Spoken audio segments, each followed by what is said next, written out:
Hello, everyone. Welcome back to the Bible study. I hope you're having a great day today. And today we're going to continue our study of Jesus' Sermon on the Mount. And we're going to start today in Matthew 7. This will be part one of a 6-part study of Matthew 7. And I want to go into what we're going to study in Matthew 7. So I've kind of got it in these 6 parts here. Today we're going to study about judging others, verses 1 through 6, and how Jesus says, judge not, that you be not judged. And then part 2, we'll talk about asking, seeking, and knocking, and how Jesus illustrates the generous giving nature of God. In part 3, we'll talk about the narrow and broad gates and what Jesus is talking about, and how he presents a stark choice between two paths. In part 4, a tree and its fruits, verses 15 through 20, and you will know them by their fruits. And we're going to go into what that means. Part 5, I never knew you. And we'll talk about how Jesus talks about the will of my Father in heaven.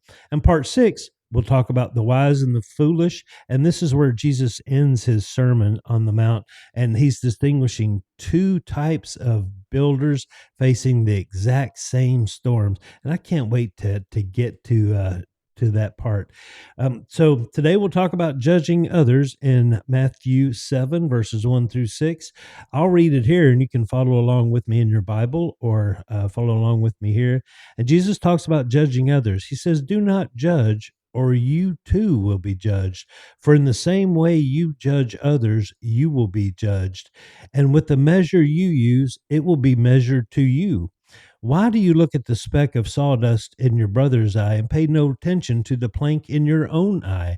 How can you say to your brother, let me take that speck out of your eye, when all the time there's a plank in your own eye? You hypocrite! First take the plank out of your own eye, and then you will see clearly to remove the speck from your brother's eye. Do not give dogs what is sacred. Do not throw your pearls to pigs. If you do, they may trample them under their feet and turn and tear you to pieces. Man, that's powerful. What is Jesus talking about here? You know, he's talking about hypocrisy and humility here in verses 1 through 5. And rather than prohibiting all moral discernment, Jesus condemns a harsh, self-righteous attitude, and he's highlighting an the absurdity of focusing on others' minor faults. That's the speck, is the minor fault, while ignoring your own major flaws. So clean out the speck in your get the plank out of your own eye, that major flaw that you have, and then you can see to remove the other's minor's faults. And he talks a lot about self-correction. Individuals must address their own sins before correcting others. It's only after a personal reflection that one can properly help a brother or a sister. And I think that's what Jesus is saying right here, is that we must first address our own sins before we can correct others. And he talks about spiritual discernment here in verses 6. The warning not to cast pearls before swine balances the command against judgment, and advising that holy things should not be shared with those who will treat them with contempt.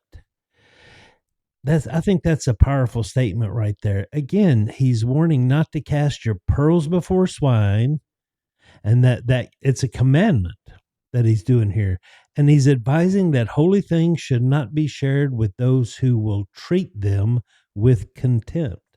I think that's a very powerful verse right there, and some people get that wrong in what he's saying sometimes. But that's what it means, is don't share your your love with somebody who's going to just keep it in contempt, and don't share the word with somebody who's just going to use it for contemptive purposes. Everyone have a great day, and we'll do part 2 tomorrow, and I look forward to it. Thanks a lot.